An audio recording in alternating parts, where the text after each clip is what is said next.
உங்களை அந்த புயல் காற்று, உங்களை சூழ்ந்திருக்கிற அந்த கடினமான சூழ்நிலைகள், நீங்க பயணித்துக் கொண்டிருக்கிற அந்த பாதையில உங்க கண்கள் பார்க்கிற கார் மேகம், உங்கள் பாதைகளை அடைத்து வைத்திருக்கிற அந்த காரியங்கள், இவைகள் உங்களை சேதப்படுத்தாதபடி உங்களை பாதுகாத்துக் கொள்வதற்கு முதலாவது நீங்க செய்ய வேண்டியது என்னன்னா, பவுல் அப்போஸ்தலன் சொல்றாரு, ஆமே, நீங்கள் சேதப்படாதபடி உயிர் பிழைப்பதற்கு போஜனம் பண்ணுங்கள்.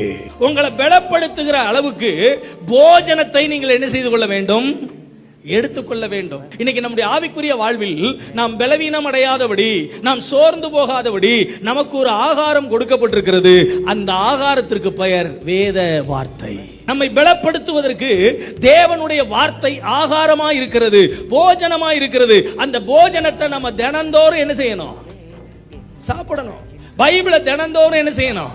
வாசிக்கணும். பைபிளை தினந்தோறும் தியானிக்கணும். பைபிளை தினந்தோறும் நம்முடைய வாழ்க்கையில் அப்ளை பண்ணுவதற்கு என்ன செய்ய வேண்டும்? முயற்சி எடுக்க வேண்டும். ஏராளமான வாக்குத்தத்தங்கள் கொடுக்கப்பட்டிருக்கிறது. ஏராளமான வாக்குத்தத்தங்களோட கூட ஏராளமான நிபந்தனைகளும் கொடுக்கப்பட்டிருக்கிறது. தோத்திரம், இதை செஞ்சா நான் உன்னைய ஆசீர்வதிப்பேன், நீ என் வார்த்தைக்கு கீழ்ப்படிந்தால், என்னுடைய கட்டளையின்படி நடந்தால், என்னுடைய கற்பனைகளை கை கொண்டால், இந்த பூமியில் உள்ள சகல ஜாதிகளிலும் நான் உன்னை மேன்மையாக.